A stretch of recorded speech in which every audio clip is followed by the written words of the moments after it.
mo? Yan. Magme-medyas sana ako eh. Dahil Andiyan sa bag mo? Opo, andito sa bag. Dahil napakaginaw. Oh my goodness, pare, ba't? Ay, Ang pangalan mo? Namumulit lang tayo ng mga basura sa mga bukas na. Pwede pa naman kainin niya. Ano pangalan mo? Ano naman yan? Ako po si Joey De Guzman. Tapos tubig, inom lang. Nauhaw po tayo sa paglalakad. Ay, napaka... Kalkal ng basura eh. Dami. Nakapagbasura ka na? Ay, opo, ito. Nagbenta ka na? Ano yan? Hindi pa po. Kalakal pala. Ito peanut butter na iyon. Bukas na pero... Parang may amag naman eh. Popcorn. Oh, popcorn. Magtipid po tayo sa pagkain dahil ang dami nagugutom.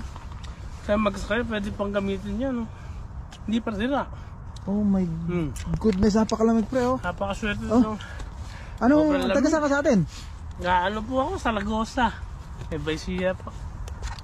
Walang... Kamusta sa mga kababayan ko dyan sa Ragosa, Hindi porkit lahat ng nasa Canada successful, meron ding talagang... Anong nangyari sa'yo? Ba't homeless no? Na-homeless po tayo dalawa ng aking relasyon dati.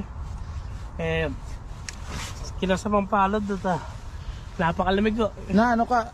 Nanlalaki po pala siya. Yun ang pinakamasakit. Nagsusugal pa yung babae. So lahat ng ipon, iniipon ko, akala ko. Kaya nasa dlak ka sa ganyan? Opo. Pagtingin ko, sira ang naipon. Kasi mamara sa ibang babae, ay sa lalaki. Kuha mo muna yung medyas mo. Opo, tayo. Ito pong boy sa Canada eh. Kumain ka na ba? Hindi na po, meron tayong nandun. May pamilya ka sa Pilipinas? Ano po yung mga tiyuhin ko sa Angeles, Pampanga. Dito sa Ay, wala po sa Calgary. Saan ka nung galing ka sa Pilipinas? Ilang taon ka na rito? 17 years na. 17 years ka na tapos talagang pag minalas kahit gano'n tagal. Ilang taon ka na homeless? Mag-medyas ka muna at ang lamig, napakalamig. Kita mo yung paligid natin Ano na po tayo, mga 6 months ng homeless. Okay lang naka-record ha? Sige po, mag-record ta para mag-inspire tayo ng mga tao dyan. Tignan nyo ako. Ay, anong year ka nagpunta rito? Tumuloy po tayo ng 2000, not mistaken, 2005 or 2006. Saan ka bumagsak simula nung dumating ka sa Pilipinas? Ang lugar dito sa Canada? Ano lang po, Calgary talaga lang. Sa Calgary talaga? Opo. Tapos yung asawa mo, nakasama mo pa rito?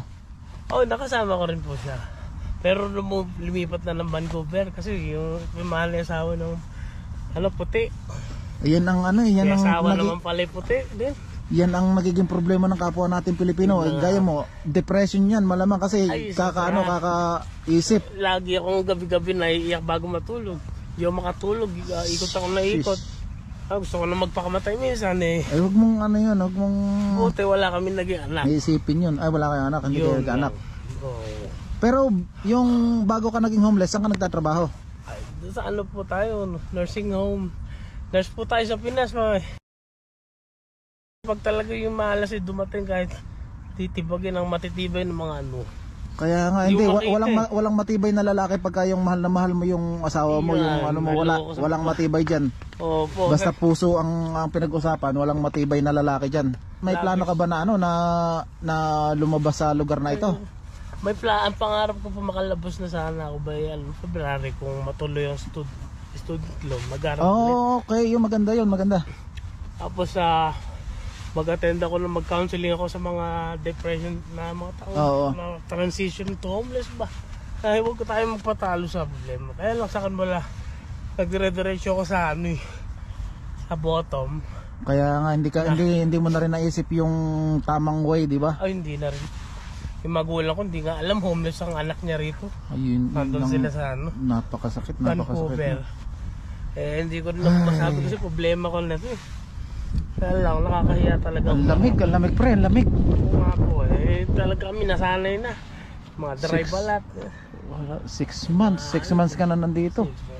Pero sana, yung mga plano mo, pag sa tingin mo talagang tama at makakatulong sa'yo, why not go for it?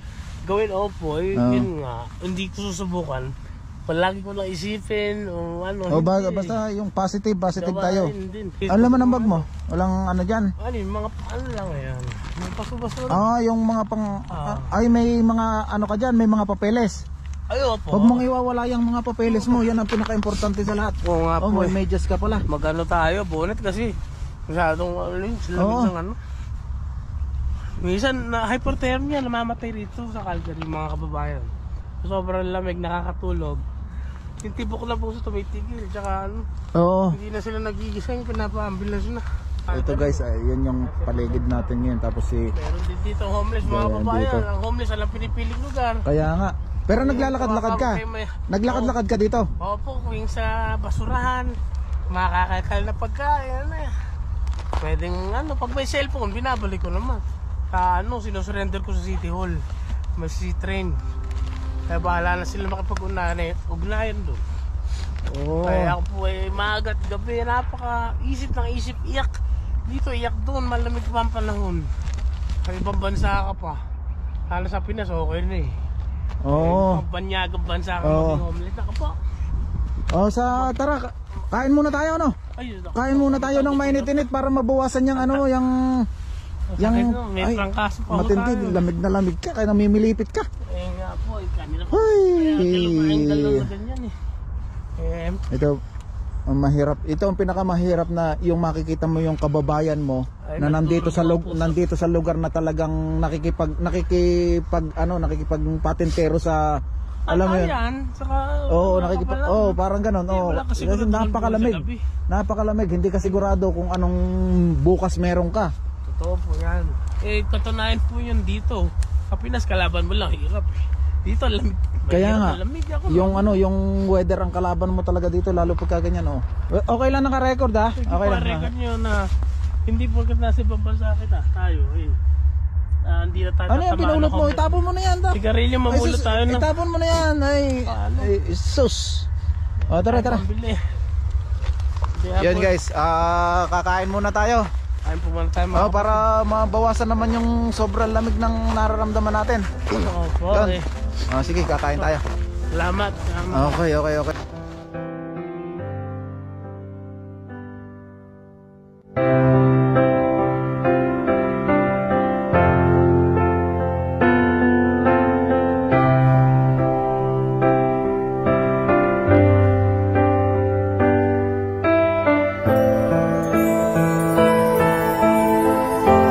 Yun guys, nakakalungkot na sa paghahanap natin kay Kuya Moises, isa na naman Pilipinong homeless ang nakita natin. Pero sabi niya 6 months pa lang siyang homeless, kaya malaki pa ang chance na maisalba natin siya. Sana matulungan natin siya, yun lang. Thank you.